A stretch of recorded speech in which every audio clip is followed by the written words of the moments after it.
हम तो पूरे देश की जनता के लिए लड़ रहे हैं, हर वर्ग की, हर मजहब की, तो महिलाओं के लिए। आपको क्या तकलीफ है?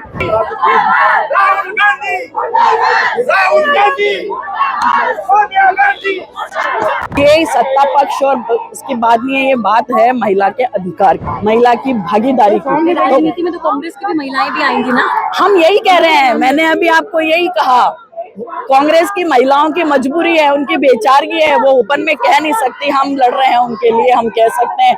कहीं ना कहीं आप अगर ऑफ द रिकॉर्ड जाके उनसे बात करेंगी, मिलेंगी, तो वो भी उनके जो नेताओं ने जो निर्णय लिया है उसके खिलाफ उनकी बात होगी। मैं आपको विश्वास के साथ, यानी कि आप अपने लिए भी और विपक्ष के लिए, हम तो पूरे देश की जनता के लिए लड़ रहे हैं, हर वर्ग की, हर मजहब की, हर समुदाय की महिला के लिए हम लड़ाई लड़ रहे हैं। ऐसा नहीं है कि कोई हमारी पार्टी के लिए। ये जो बिल आएगा, ये आता जो कांग्रेस ने नहीं आने दिया अपना षड्यंत्र रच के, इससे पूरे देश की महिला को फायदा था।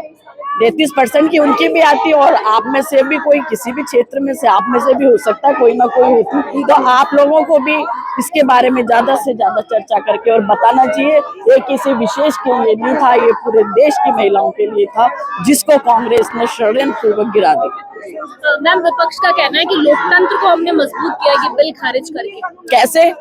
कह रहे हैं कि परिसीमन इंट्रोड्यूस नहीं होना चाहिए था, सरकार की मंशा ठीक नहीं है, वो सिर्फ सत्ता में बनी रहना चाहती है। आपकी तो ठीक थी ना, तब तो हाँ करते। 10 में लाए थे, 23 में लाए थे, तब क्यों नहीं हाँ किया? जब जब महिला के पक्ष की बात होती है, जब जब महिला को मजबूत करने की, आप तो 3 तलाक का भी विरोध कर रहे थे, आप तो शाहबानो केस में भी विरोध कर रहे थे। आपने महिला का पक्ष लिया कब, कहाँ लिया?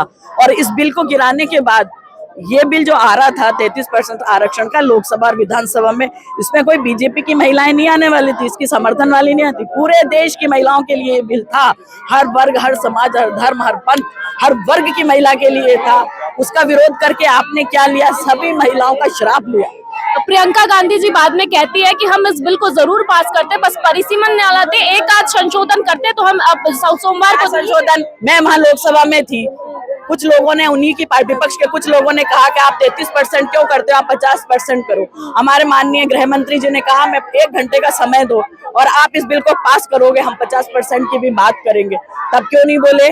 एक बार कहते, उनका तो दोहरा चरित्र है, कहने का कुछ है, करने का कुछ है। सो मैं तो सभी महिलाओं को इस बात को आज कहूंगी आपके चैनल के माध्यम से कि जब जब मौका पड़े, अपने अपमान को भूलना नहीं, अपने अधिकारों के साथ जो कुठाराघात हुआ है उसको भूलना नहीं। एक और बड़ा सवाल है, ये कहा गया कि जो एग्जिस्टिंग सीटें हैं 543, सिर्फ उन पे आरक्षण देते, बढ़ाते नहीं। क्यों?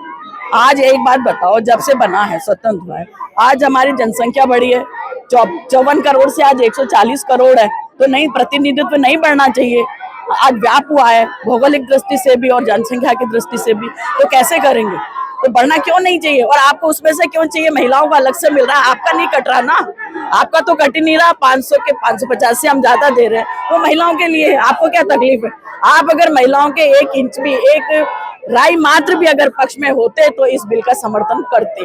इससे साफ जाहिर होता है जिस तरीके का व्यवहार उनका लोकसभा में रहा और जिस तरीके का उनका बाहर रहा, वो बड़े निंदनीय है। इस बार महिलाओं का गुस्सा देखने को मिलेगा चुनाव में? बिल्कुल देखने को मिलेगा, देखिए आप रिजल्ट आए जब। शुक्रिया मैम। देखिए, जो है मैम मंजू शर्मा जो कि सांसद है जयपुर की, उन्होंने कहा कि किस तरह से ये कहीं ना कहीं नीयत खराब है या मंशा ठीक नहीं है, जिसकी वजह से ये बिल पास नहीं होने दिया। और तमाम जो रीजन दिए गए, तमाम जो तर्क दिए, वो काफी नहीं है, पर्याप्त नहीं है, और कहीं ना कहीं बेतुका उन्हें बताया गया है। महिलाएं अभी भी यहाँ जो है इसको लेकर गुस्से में है, विरोध प्रदर्शन कर रही है। हालांकि आप देखिए, हमको दिखाना चाहेंगे कि पुलिस के द्वारा बैरिकेडिंग कर दी गई है। ये जो रैली थी, ये जाने वाली थी शहीद स्मारक, लेकिन शहीद स्मारक से ठीक सामने बैरिकेडिंग कर दी गई है और इस रैली को रोक दिया गया है। सीएम भजनलाल शर्मा खुद आज यहाँ पर पहुंचे और कहीं ना कहीं वो बिल खारिज हुआ, उसको लेकर नाराजगी जताई गई। कल भी एक प्रेस कॉन्फ्रेंस की गई और आप देख सकते हैं स्थितियां किस तरह से बनी हुई है। महिलाओं के हाथ में झंडे हैं, तख्तियां हैं, पट्टियां हैं, और महिलाएं वहां पर खड़ी है और कहीं ना कहीं अपने हक की मांग कर रही हैं। वो हक जो कल संसद में, परसों 2 दिन पहले संसद में उनसे छीन लिया गया और कहा जा रहा है कि षड्यंत्र के तरीके से उस बिल को पास नहीं होने दिया गया। इस खबर पर और इस मुद्दे पर हर अपडेट के लिए बने रहिए आपके अपने चैनल सिर्फ द खटक।